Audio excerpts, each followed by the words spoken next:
kali ini kita akan menyampaikan pandangan-pandangan dan sikap dari Dewan Pimpinan Pusat Projo mengenai perhelatan politik ke depan yang nanti juga akan menjadi sebuah pesta demokrasi yang terjadi di tahun ini, yaitu adalah pemilihan kepala daerah tanggal 27 November 2024. Untuk itu kami dari Dewan Pimpinan Pusat Projo memandang perlu untuk melakukan langkah-langkah dan berbagai persiapan, karena kami dari Dewan Pimpinan Projo dan seluruh jajaran Projo sampai di tingkat bawah itu akan memberikan kontribusi, akan melakukan upaya-upaya bersama rakyat dalam rangka untuk melahirkan kepala daerah yang sesuai dengan slogan kami, dengan moto kami, yaitu setia di garis rakyat. Jadi Projo bercita-cita memimpikan bahwa kepala daerah di seluruh Indonesia nanti adalah kepala daerah yang setia di garis rakyat. Dan untuk itu kami di Dewan Pimpinan Pusat Projo sudah membentuk apa yang kami namakan sebagai Des Pilkada yang diketuai oleh Bung Roy Septa Abimanyu. Itu pengantar dari saya. Jadi saya persilakan ya Bung Roy untuk membacakan berbagai ya. Baik, terima kasih Pak Sekjen, Pak Handoko, teman-teman jurnalis. Assalamualaikum warahmatullahi wabarakatuh.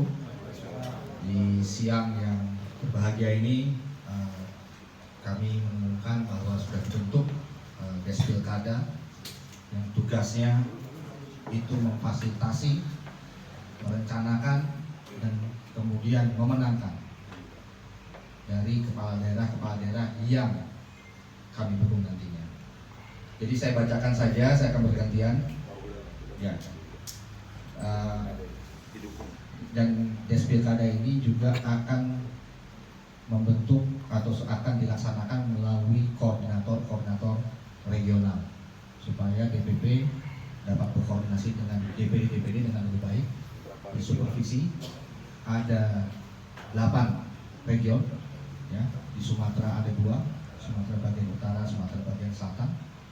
Kemudian di Jawa ada 3. Di Jawa ada 2, di Kalimantan ada 1 region, di Sulawesi ada 1 region, ya. Bali, NTB, NTT 1 region sendiri. Kemudian yang terakhir itu ada di Tanah Maluku dan Tanah Papua. Jadi 1 region bisa membawai 5 sampai bahkan 8 provinsi. Total berapa region? Total ada 8. Nanti kita juga akan lihat perkembangannya seperti apa, karena ini masih dalam tahap awal. Kita akan lihat kemampuan dari kawan-kawan DPD sendiri. Mungkin saya mulai aja Pak Panel, Pak Sekjen. Bergerak bersama rakyat, lahirkan kepala daerah yang setia di garis rakyat. Pilkada serentak adalah mekanisme distribusi kekuasaan di daerah yang amat penting. Kami DPP Projo akan memastikan keterpilihan calon kepala daerah yang pro rakyat dan sejalan dengan pemerintahan terpilih Prabowo Gibran. 2. DPP Projo akan mendukung calon-calon kepala daerah yang didukung oleh Pak Jokowi, Pak Prabowo, Mas Gibran, dan Koalisi Indonesia Maju. 3. DPP Projo membentuk Des Pilkada untuk menggerakkan seluruh kemampuan organisasi dalam memenangkan calon kepala daerah yang kami dukung. Silakan dilanjutkan Pak. Lanjut. DPP Projo akan mengeluarkan rekomendasi dukungan untuk kemudian diperjuangkan oleh DPD dan DPC seluruh Indonesia, serta menggerakkan semua kader berjuang maksimal di darat dan di media sosial. 5. DPP Projo akan mengaktifkan kembali posko-posko rakyat yang kemarin sudah kami bentuk semasa Pilpres. Ada sekitar 50.000 lokasi untuk memenangkan calon kepala DPP Projo memandang pilkada serentak sebagai upaya konsolidasi besar bangsa untuk menuju persatuan nasional demi mewujudkan Indonesia Emas 2045. 7. Nah, dalam kesempatan ini DPP Projo ingin menyampaikan beberapa calon kepala daerah yang sudah pasti didukung oleh DPP Projo, antara lain Airin Rahmidiani, calon gubernur Banten; Ridwan Kamil, calon gubernur Jawa Barat; Bobi Nasution, calon gubernur Sumatera Utara; dan Khofifah Indar Parawansa, calon gubernur Jawa Timur. Saat ini DPP Projo, DPD Projo, dan DPC Projo sedang melangsungkan komunikasi politik yang intensif dengan tokoh-tokoh yang akan maju pilkada serentak 2024 baik di provinsi, kota maupun kabupaten. Demikian pandangan dari DPP Projo yang saat ini kami sampaikan kepada teman-teman semua. Saya kembalikan kepada Pak Sekjen. Pak Taman mungkin dari Lembaga, silakan. Ya, saya hanya ini aja nambahin butir-butir yang sudah disampaikan oleh Mas Roysepta Abimanyu tadi. Jadi poin pertama, Projo berpandangan bahwa momentum politik pilkada serentak ini adalah momentum politik yang amat penting. Jadi nggak mungkin kita tidak merespon itu, pasti kita respon. Karena buat Projo, pilkada serentak ini adalah distribusi kekuasaan di daerah. Ya, jadi event pilkada serentak ini nanti akan melahirkan pemimpin-pemimpin di daerah. Jadi ini amat penting. Ada 545 daerah yang akan melangsungkan pilkada, 37 gubernur, 508 kabupaten wali kota, kabupaten kota madya. Ada 545 orang yang akan memimpin rakyat di daerah. Jadi ini amat penting. Kita ingin pastikan melalui pilkada serentak besok, masyarakat di daerah bisa memiliki pemimpin-pemimpin yang pro rakyat. Itu penting, gitu.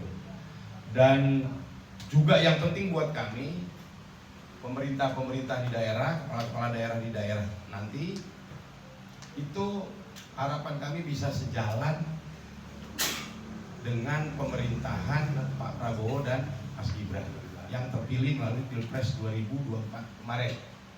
Supaya apa? Supaya ketika pemerintahan di daerah senafas dengan pemerintahan di pusat, eksekusi program-program Indonesia Emas, eksekusi program-program yang pro rakyat bisa lebih cepat, eksekusi janji-janji kampanye bisa lebih cepat terlaksana. Itu yang pertama. Yang kedua, yang kami tegaskan pada sore hari ini adalah bahwa Projo bergerak di pilkada serentak dengan satu garis ketentuan. Kita pasti akan mendukung calon-calon yang didukung tadi oleh Pak Jokowi, Pak Prabowo, dan Mas Gibran, serta yang didukung oleh partai-partai koalisi Indonesia Maju. Ya, memang ini secara teknis nanti tidak mudah, gitu ya. Apalagi dukungan untuk calon kepala daerah di tingkat 2. Pasti interesting politik lokalnya lebih variatif lagi. Tapi minimal kita mengupayakan ada kristalisasi dari KIM di level provinsi tingkat 1. Ya, yang jumlahnya 37 ini besok, gubernur yang akan dipilih langsung oleh rakyat. Lalu yang ketiga tadi disampaikan Pak Roy, kita untuk mengefektifkan kerja-kerja pemenangan ini, kita membentuk yang namanya Despilkada. Despilkada ini bekerja mulai bulan Mei, ya Pak Sekjen ya, sampai dengan Desember nanti.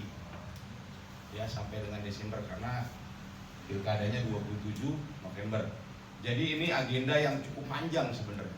di tengah-tengah ada beberapa agenda krusial juga. Ya teman-teman ya. Menuju Desember ini ada beberapa agenda krusial buat Projo terutama. Satu tadi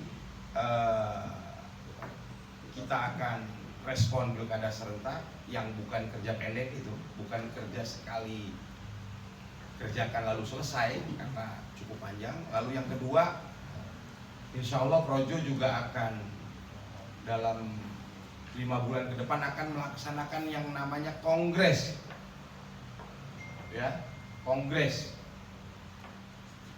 Projo itu 5 tahun sekali, terakhir 2019 bulan Desember di Kemayoran, ya Pak Sekjen ya, di J-Expo. Nah jadi 5 tahunnya jatuh di 2024, kita akan berkongres sebelum bulan Oktober. Sebelum bulan Oktober kita akan berkongres ini. Ya. Jadi itu satu agenda yang cukup besar buat Projo, sangat menentukan bagaimana proses transformasi Projo akan terjadi di situ. Ya kan? Karena banyak pertanyaan juga nih Projo ke depan bagaimana gitu. Jadi bagaimana nasib Projo kita akan putuskan nanti semua di sana berdasarkan mekanisme organisasi yang ada. Lalu yang ketiga juga ada pelantikan. Ada pelantikan presiden baru. Itu juga menjadi agenda penting buat bangsa ini. Agenda tambahannya mungkin ya ada ulang tahun Projo di 23 Agustus ya Pak Sekjen ya. Jadi Despilkada ini kita bentuk supaya kerjanya sistematis, supaya kerjanya terstruktur gitu ya. Dibikinlah Despilkada. Yang keempat, kita akan keluarkan juga semacam rekomendasi, nanti kita umumkan di Agustus. Dari 545 ini siapa saja yang akan kita dukung, kita akan umumkan terbuka ya. Dari 545, 37 gubernur, 508 bupati wali kota akan kita umumkan. Dan kita akan prioritaskan, optimalkan perjuangan kami dalam mendukung itu di lokasi-lokasi yang memang secara organisasi kami cukup relevan, cukup kuat untuk bisa intervensi. Kira-kira begitu. Tadi disinggung juga, tidak kalah penting, bahwa Projo di Pilpres kemarin coba menghidupkan posko-posko rakyat di berbagai wilayah Indonesia, kurang lebih 50.000 posko rakyat untuk memenangkan Prabowo Gibran kemarin. Dan pilkada serentak kali ini juga sifatnya nasional, hampir semua ya, kecuali Pilgub Jogja yang tidak ada karena penetapan. Jadi kita akan mengaktifasi posko-posko rakyat yang sudah kita jalankan di Pilpres kemarin untuk kemudian memenangkan calon-calon yang akan kita dukung dalam pilkada serentak ini. Itu. Dan poin yang lain saya pikir sudah disampaikan Mas Coy.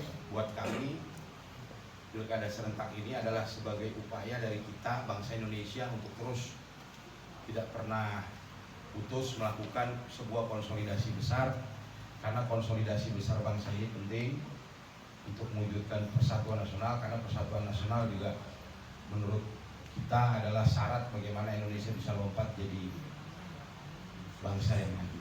Saya pikir itu ya, nanti kurang lebihnya bisa tanya jawab. Dan Projo juga punya ahli-ahli hukum, nanti juga yang mana mungkin bisa atau dibutuhkan pada proses pilkada serentak, kita juga akan gunakan sumber daya kita untuk membantu calon-calon yang dukung gitu ya. Terima kasih. Baik, silakan ada pertanyaan ya, silakan.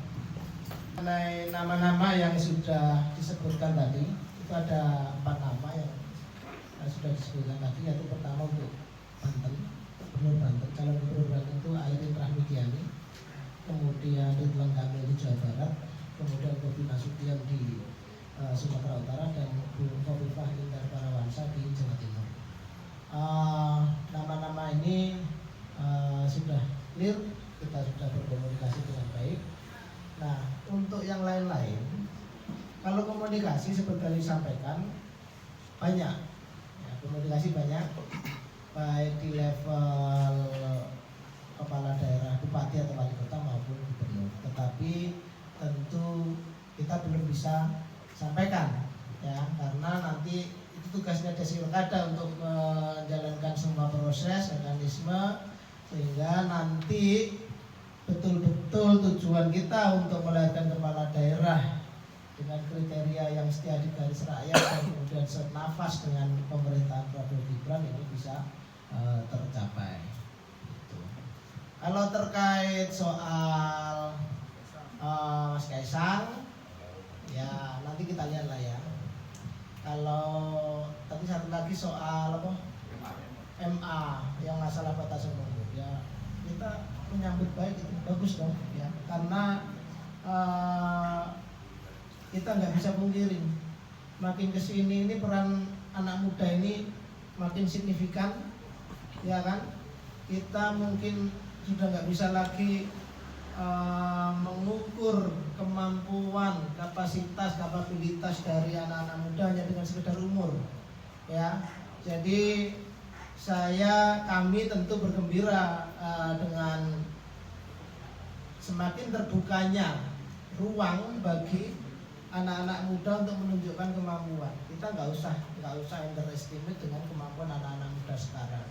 Dengan keputusan seperti itu, saya pikir ini menjadi peluang untuk memanfaatkan anak-anak muda. Sehingga kalau keputusan MA kemarin bukan nggak ada batasan umur ya, tapi tanggalnya. Jadi kalau yang di PKPU itu dihitungnya itu mulai tanggal ditetapkan sebagai pasangan calon. Kalau MA kemudian memutuskan dihitungnya mulai tanggal dia dilantik. Kira-kira seperti itu. Tetapi apapun upaya-upaya untuk membuka ruang bagi keterlibatan kaum muda Indonesia ini, saya pikir pantas untuk disambut dengan baik. Gitu ya. Ada yang lain silakan. Ya Pak, mengenai tadi pilkada Sumatera Utara, Projo bakal mendukung Bobi Nasution. Nah, sementara Golkar ini masih sangat cair, tidak hanya ada nama Bobi ataupun ada asli sana itu Ijek gitu. Nah ini seberapa yakin Projo bahwa Bobi ini akan maju di Sumatera Utara begitu? Ya, mengenai dinamika yang terjadi dengan, kita harus akui ya, ini kan melibatkan banyak pihak ya, banyak partai.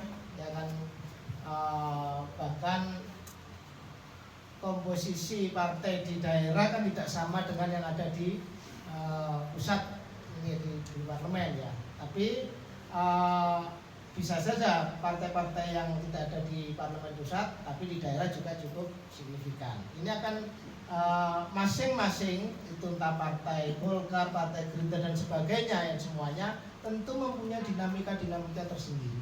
Itu punya perhitungan sendiri. Sama juga dengan Projo, kami meskipun bukan pada kapasitas untuk bisa menentukan siapa yang akan maju calon karena kami nggak punya tiket ya, tetapi kalkulasi kami di DPP Projo sangat meyakini bahwa Bung Bobi Nasution akan maju dalam pemilihan gubernur Sumatera Utara, dan kami juga sudah menentukan sikap bahwa kami akan mendukung Bobi Nasution.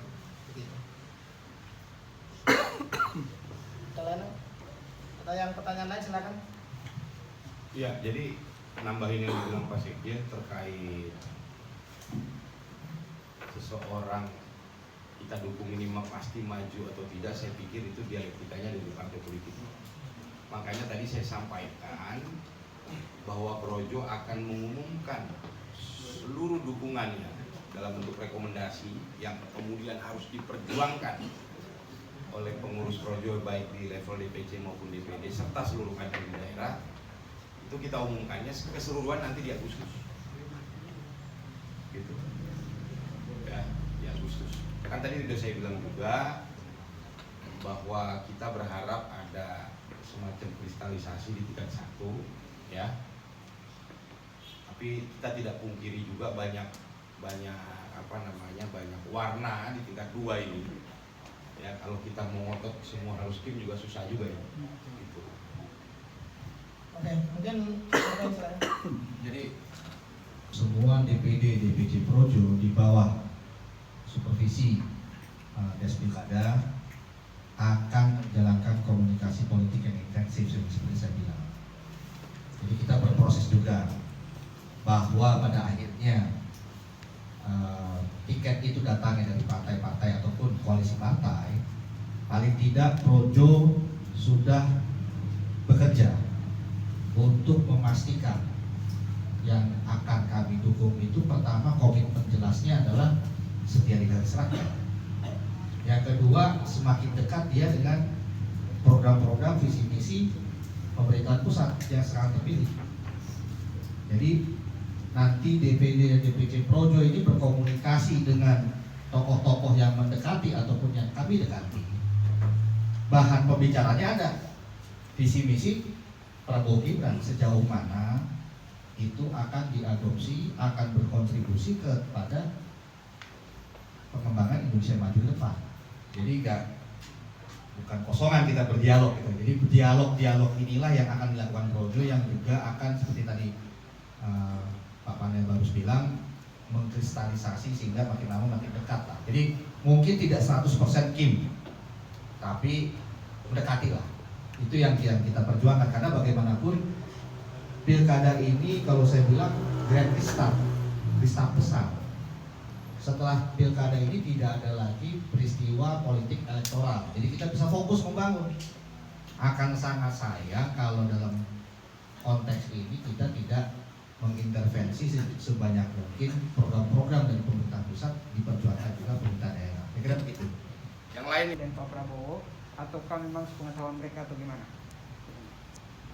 Baik, tentu ini sifatnya akan komunikasi ke semua, ke berbagai pihak ya.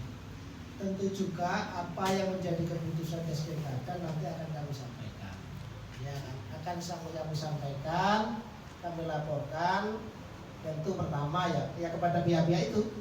Ada Pak Jokowi, ada Pak Prabowo, ada Mas Gibran, ada Koalisi Indonesia Maju. Nanti perkara respon berikutnya seperti apa ya kita tunggu aja. Ya, tapi pasti akan kami komunikasikan. Begitu, Berarti ya. 4 nama itu sudah dikomunikasikan dengan Pak Jokowi? Kalau 4 nama ini yang sudah ini, yang sudah kami dukung, ya pasti kami juga akan sampaikan bahwa karena Pak Jokowi ini kan pembina kami di kepengurusan Dewan Pimpinan Pusat Projo ini. Pak Jokowi adalah ketua Dewan Pembina, pasti akan kami sampaikan. Ya, begitu. Ya. Ini mekanisme untuk pendukungannya usulan dari bawah atau Projo daerah atau dari pusat? Bagaimana mekanisme? Mungkin silakan. Jadi surat rekomendasi dukungan hanya dikeluarkan oleh DPP Projo. Tugas Des Pilkada adalah memfasilitasi proses tersebut. Yang kedua, setelah dikeluarkan nanti di bulan Agustus, Des Pilkada akan mengkoordinasikan resource organisasi yang di tingkat DPD dan DPC dalam pemenangan. Sebenarnya di situ. Jadi dari bawah. dari bawah tetap, prosesnya tetap dari bawah, karena DPP Projo tidak mungkin tahu persis ya di satu tempat, tapi DPP Projo karena dengan komunikasi internal dengan DPD cukup bagus, kita juga tahu kok tingkat provinsi. Cuman tugas Des Pilkada ini mensupervisi, memberikan bantuan, dukungan, sehingga apa yang kita inginkan bersama, lahirnya tokoh-tokoh setia di garis rakyat di pilkada itu menjadi tercapai. Ada lagi? Yang lain? Cukup? Jadi kami konsisten ya. Pertama, kita Projo melihat banyak sekali usulan, banyak sekali harapan dari berbagai pihak, baik dari partai politik, relawan, elit dan masyarakat tentang bagaimana Pak Jokowi ke depan. Itu yang bisa kita rekam. Banyak sekali usulan. Ada yang usul Pak Jokowi mimpin koalisi permanen, ada yang usul Pak Jokowi di Sekjen Perserikatan Bangsa-Bangsa, ada juga itu usulan. Ada juga yang usul Pak Jokowi jadi penasehat. Ada juga bergulir wacana presidensial club. Terakhir ada juga usul Pak Jokowi jadi DPA, Dewan Pertimbangan Agung, yang secara lembaga kan tidak ada sebenarnya, belum ada lah gitu. Tapi buat Projo, berbagai usulan ini kita maknai sebagai satu bentuk, satu bukti bahwa ternyata Pak Jokowi masih sangat dibutuhkan bagi bangsa dan negara Republik Indonesia. Ini jadi satu bukti bahwa rakyat dan banyak pihak sangat mencintai Pak Jokowi. Artinya banyak pihak juga yang setuju dengan apa yang menjadi pikiran Projo, bahwa mubazir kalau Pak Jokowi setelah pensiun pulang kampung gitu, mubazir. Jadi kita berharap Pak Jokowi ke depan masih bisa eksis di politik. Nah, buat Projo kami punya imajinasi sendiri tentang bagaimana Pak Jokowi ke depan. Imajinasi Projo adalah ke depan Pak Jokowi bisa pimpin partai politik, gitu loh. Itu imajinasi Projo yang sudah kami sampaikan beberapa waktu lalu, gitu loh. Kenapa mimpin partai politik, gitu kan? Yang pertama, lebih banyak yang bisa dilakukan untuk kemajuan bangsa ketika Pak Jokowi pimpin partai politik. Yang kedua, dengan Pak Jokowi memimpin partai politik, pasti partai politik yang dipimpin Pak Jokowi akan mengamankan, akan mengawal sepenuhnya pemerintahan terpilih Prabowo Gibran. Semakin memastikan dan mengawal, memastikan pemerintahan ini juga sukses sampai akhir. Lalu yang ketiga, kenapa imajinasi Projo Pak Jokowi pimpin partai? Karena buat kami, ya ini satu bentuk pertanggungjawaban Pak Jokowi juga untuk ikut bersama-sama gitu loh. Ya, jangan buru-buru pensiun, untuk ikut bersama-sama memastikan cita-cita Indonesia Emas 2045 bisa tercapai. Itu. Emang apa parpol yang diusulkan apa, Bang? Parpolnya yang lolos parlemen apa ngaruh parlemen nih, Bang?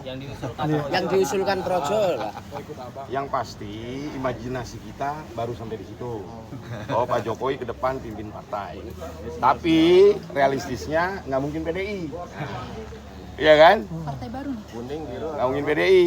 Nggak mungkin juga PKS. Gitu. Apa Projo? Kalau di bayangan kami loh itu. Bayangannya apa? Ya kan? Ya tadi itu nggak mungkin PDI, nggak mungkin PKS. Apa Projo? Merah berarti, Bang. Ya sisanya mungkin. Gitu loh. Merah apa kuning, Ada Bang? kisi-kisi Ya. pembentukan partai nggak? Kalau merah, kuning, hijau di langit yang biru banyak banget terjadi. Apa Projo mau jadi partai nih, Bang? Pak Jokowi nanti. Bagaimana takdir sejarah Projo nanti akan bisa dilihat di Kongres sebelum Oktober ini. Ini juga jadi kongres yang sangat krusial karena ini jadi satu tahap transformasi Projo ke depan. Kan jadi banyak pertanyaan juga nih, Projo setelah ke depan nih bagaimana gitu. Itu bukan pertanyaan hanya buat Projo tapi buat kita semua lah. Bang, Ya, berarti karena usulannya itu nggak cuma memimpin partai, tapi kalau bisa membentuk partai juga, itu imajinasinya juga. memimpin partai politik Berarti udah jadi ya? gitu loh. Berarti Ya. konteksnya udah jadi dong. Pokoknya memimpin partai politik. Ya. Ya. Jadi bisa yang sudah ada atau bikin partai ya. Nah, itu. Atau Projo mau dijadiin partai nih, Bang? Nafsu banget. Bang, ini kan muncul banyak polemik di publik, serangan-serangan lah terhadap Kalau keluarga Pak Projo Jokowi. jadi partai dari kemarin udah jadi. Siapa tahu di Kongres, Bang? Ya nggak tahu, ya berarti tungguin kongresnya. Bang, ini kan banyak serangan kritik lah terhadap keluarga Pak Jokowi yang kemarin sudah Gibran, terus Bobi, sekarang Kaisang dengan putusan MA ini. Ada himbauan dari Projo nggak, Bang, melihat situasi ini? Ya kritik kan wajar, Bos. Gitu. Semua isu saya lihat ditariknya langsung semua ke Pak Jokowi. Semua isu dilimpahkan, oh ini kesalahan Pak Jokowi. Sama kayak kemarin kan, kritiknya semua ke Pak Jokowi itu. Iya kan? Gitu. Kalau dalam bahasa saya dalam Rakernas 5 kemarin kan PDI memainkan taktik belah bambu gitu. Itu ya. Ada upaya lah, kita menduga ada upaya untuk memisahkan Pak Jokowi dengan Pak Prabowo gitu ya. Tapi ya kami juga berkeyakinan upaya itu akan gagal. Karena apa? Karena Pak Jokowi sama Pak Prabowo pasti solid, bonding, tidak terpisah. Kenapa? Lanjut dikit lagi. Tapi ini kan dengan putusan MA ini terbuka langkah politik Kaisang di Pilkada. PSI kemarin juga sempat mengatakan kalau nggak ada masalah administrasi siap mengusung Kaisang. Ini udah ada obrolan sama Projo belum sih Bang? Belum ada itu. Kita juga belum tahu putusannya kayak apa gitu ya. Kita belum bahas itu sama sekali. Masalah Mas Kaisang maju atau tidak juga saya nggak tahu ya. Tapi memang ada beberapa berita, saya tahu dari berita loh. Ada yang dorong Mas Kaisang di Bekasi, ada yang di mana lagi tuh. Banyak banget meme itu. Kan Bang Dasko juga ya. Meme tiap hari berubah-ubah saya lihat itu, flyer digital itu loh. Iya kan? Tapi sayangnya nggak ada yang naruh muka saya di situ. Masa sama sekali nggak ada komunikasi Bang sama Mas Kaisang atau Pak Jokowi soal Mas Kaisang ini langkah politik ke depan belum ada? Kalau Pak Jokowi untuk urusan itu sikap dia jelas. Ini anak udah gede, udah punya bini, udah punya keluarga, mikir sendiri, putusin sendiri gitu. Ya, tapi teman-teman saya ngomong begitu percaya apa enggak? Ntar nggak percaya juga, percuma juga. Emang begitu diskusinya. Tapi kalau Kaisang maju, Projo bakal dukung. Kalau yang kami enggak ini ya, enggak berupaya untuk nutupin. Bobby kita dukung. Kita buka. Tapi kalau Kaisang tadi pertanyaannya nggak ada diskusi. Belum ada sampai hari. Bukan, diskusinya kayak gitu tadi. Oh ya sama Pak Kalau Jokowi. maju, Kalau Bobby kan kami dukung. Iya kan? karena kan nggak mungkin melenceng dari apa nih visi-misi pembangunannya Prabowo juga. Jadi Siapa? mungkin didukung ya. Kalau tadi kan dibilang kepala daerah yang dukung itu. Kan pertanyaannya si Mas Tatang ini ada diskusi nggak dengan Pak Jokowi terkait maju atau tidaknya? Kalimatnya Pak Jokowi ke kami udah besar, udah punya istri, udah punya keluarga, udah mikir sendiri, putuskan sendiri. Jadi tidak ada spesifik mendiskusikan dengan Pak Jokowi untuk mendorong Kaisang maju itu nggak ada. Tapi kalau maju insya Allah Projo dukung. Kita nggak mau kalau kita lihat dulu. Kan tadi saya bilang tiap hari flyer berubah. Iya kan? Flyer berubah nggak?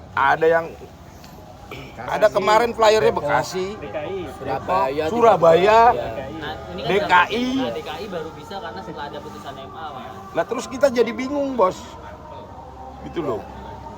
Iya kan? Kita tunggu aja, makanya tadi Des Pilkada akan umumkan 545 itu nggak sedikit loh. Totalnya 1090 nama berarti. 1090 nama itu. Misalnya gubernur dengan wakilnya, wali kota dengan wakilnya, bupati dengan wakilnya, 1096. Dan kita juga Projo nggak harus 1090 itu juga kita akan declare dukung. Kita akan dukung seoptimal mungkin di mana kemampuan dan resource organisasi kita bisa bekerja secara maksimal. Bang, tapi sampai hari ini ada rencana nggak sih Bang dari Projo untuk mungkin janjian ketemuan sama Mas Kaisang? Udah ada rencana belum? Belum ada.